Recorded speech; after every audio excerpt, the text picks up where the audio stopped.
Hi guys! Good morning! So today is Sunday and we are on our 90th day ng ating daily vlog. So today, ang topic natin is, I just wanted to debunk some of the misconceptions about trading, and one of those is, ang trading daw is gambling.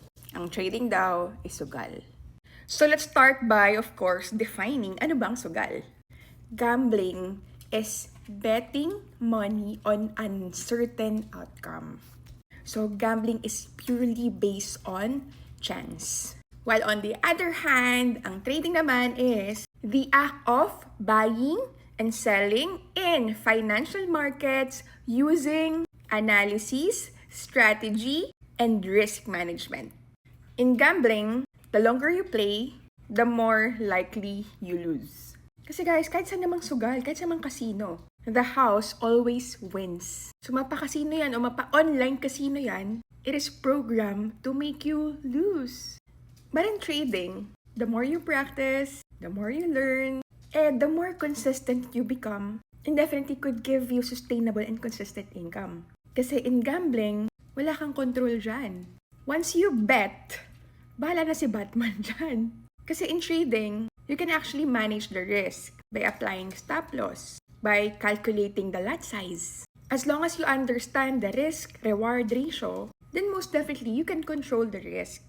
Yung decision-making mo dito is not based on luck or chance. When people first hear about it, they always associate it and compare it with gambling. Kasi syempre, parang at first glance, yes, it seems like the same. You risk money and then hope for profit. But guys, when you dig deeper, there's a clear difference. Ito example ganito ang gambling. Nagdaanan ka, pumunta ka sa mall. Nakita mo doon, merong note na pag naglulog ka dito ng 500 pesos, may chance ka na manalo ng 20,000 pesos pag nabunot yung pangalan mo.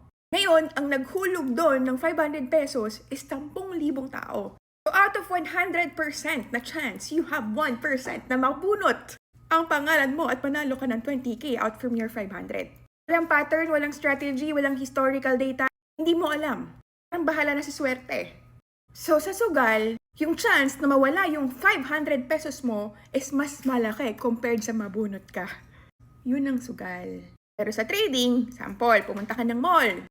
August, nakita mo, nandun ka sa Nike. Kasi andun yung shoes na sobrang gusto mo talaga yun. Like, ang tagal mo nang gusto yun eh.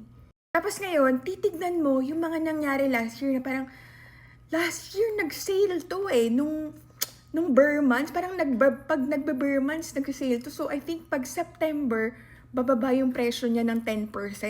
Antayin ko na lang kaya na bumili ako ng shoes na yan sa September kasi magkakaroon ng sale. Is that strategic? Yes. Did you use the historical data? Yes. Kasi parang malalaman na nagkaroon ng 10% discount every Burr months. So, ibig sabihin, inalam mo yung pattern na nangyayari buwan-buwan, taon-taon. So, you based your decision dun sa probability na there is a chance na yung presyo is babagsak siya ng 10% on Burr months. So, yun po ang trading. Strategic, with historical data, with proper analysis, syempre disiplina. Magkaiba ba? Yes, malaki ang difference niya, guys. So I hope kapag may nagsasabi sa inyo na, trade ka, susugal ka, alam niyo na sasagot niyo, okay?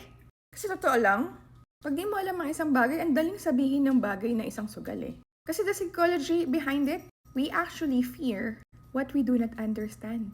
So ngayon, tiyatamad ka mag-aral. Ayaw mong alamin. Gina-justify mo sa utak mo, hype lang naman yan sa Facebook. Gusto lang kumita sa courses. Pero ang totoo, sugal naman yan. Pero baka ang totoo, hindi ka naman kasi naglaan ng oras para aralin, para intindihin paano ba gumagana ang market. Kasi at the back of your head, you're still stuck sa mga limiting belief mo sa buhay. Kasi ang tingin mo kapag mabilis pagkakitaan, masamang pera. Kasi you always think na ang pera ay may katumbas na pawis.